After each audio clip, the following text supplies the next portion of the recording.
कश्मीर को लेकर अलगाववादियों की भाषा मत बोलो। याद रखो, तुम्हारे ये मंसूबे कामयाब नहीं होंगे। देश की सुरक्षा से बड़ा कुछ नहीं होता, और जब बात सीमा पार से आने वाली साजिशों की हो तो भारत चुप नहीं बैठता। आज हम आपको एक ऐसे ऑपरेशन की कहानी बताएंगे जिसने पाकिस्तान के कई यूट्यूब चैनलों को एक झटके में बंद करवा दिया। सवाल है कि ऐसा क्यों हुआ, भारत ने अचानक ये कड़ा फैसला क्यों लिया, कौन कौन से चेहरे इस कार्रवाई की जद में आए, और इस पूरे घटनाक्रम का कनेक्शन आखिर पहलगाम आतंकी हमले से कैसे जुड़ता है। आज का एपिसोड आपको झकझोर कर रख देगा, इसलिए जुड़े रहिए हमारे साथ अंत तक। कहानी की शुरुआत 22 अप्रैल 2025 जम्मू कश्मीर के खूबसूरत इलाके पहलगाम में आतंकियों ने एक बड़ा हमला किया। कई पर्यटक मारे गए, लेकिन इस पूरे घटनाक्रम के बाद एक और फ्रंट खुल चुका था, सूचना युद्ध का मोर्चा, यानी इंफॉर्मेटिव वॉरफेयर। साजिश के सूत्र, हमले के कुछ ही दिनों के भीतर पाकिस्तान के कई यूट्यूब चैनलों पर एक सुनियोजित प्रोपेगेंडा शुरू कर दिया गया।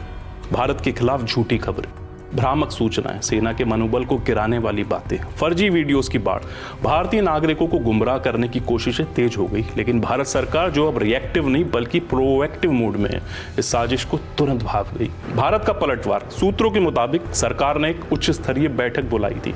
हर उस डिजिटल प्लेटफॉर्म की पहचान की गई जो भारत विरोधी एजेंडे को हवा दे रहे थे, और फिर आया भारत सरकार का सख्त फैसला। 16 पाकिस्तानी यूट्यूब चैनलों पर तत्काल बैन, कई चैनलों को भारत में ब्लॉक कर दिया गया।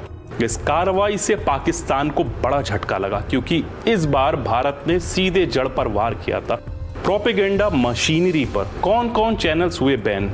ये है बैन किए गए यूट्यूब चैनलों की सूची जो आपको स्क्रीन पर दिखाई दे रही है। इसमें सबसे चौंकाने वाला नाम, पूर्व पाकिस्तानी क्रिकेटर शोएब अख्तर का यूट्यूब चैनल भी इस बैन लिस्ट में शामिल है। जी हाँ, वही शोएब अख्तर जिनके भारत में भी करोड़ों फैंस हैं। बता दें कि अख्तर के यूट्यूब चैनल पर करीब 3.5 मिलियन से ज्यादा सब्सक्राइबर हैं। इसके अलावा पाकिस्तान के कई बड़े मीडिया नेटवर्क से जुड़े यूट्यूब चैनल्स भी इस कार्रवाई की जद में आए। सरकार का संदेश, भारत की सुरक्षा के साथ खिलवाड़ करने वालों को किसी भी प्लेटफॉर्म पर बख्शा नहीं जाएगा। डिजिटल स्पेस में भी भारत अपनी संप्रभुता की रक्षा करेगा। यह कदम अब एक मिसाल बन चुका है, जिससे भविष्य में पाकिस्तान समेत दूसरे देश भी सबक लेंगे। आगे क्या? सोशल मीडिया प्लेटफॉर्म के साथ मिलकर रियल टाइम मॉनिटरिंग बढ़ रही है। देश विरोधी कंटेंट पर तुरंत कार्रवाई होगी, जरूरत पड़ी तो और भी चैनल्स पर प्रतिबंध लगाया जा सकता है। यानी अब भारत इंफॉर्मेशन वॉर के खिलाफ और भी आक्रामक हो रहा है। आपके सवाल, हमारे जवाब। क्या ये बैन स्थायी रहेगा? अभी अस्थायी है, लेकिन जांच पूरी होने पर इसे स्थायी किया जा सकता है। क्या पाकिस्तान इससे पीछे हटेगा?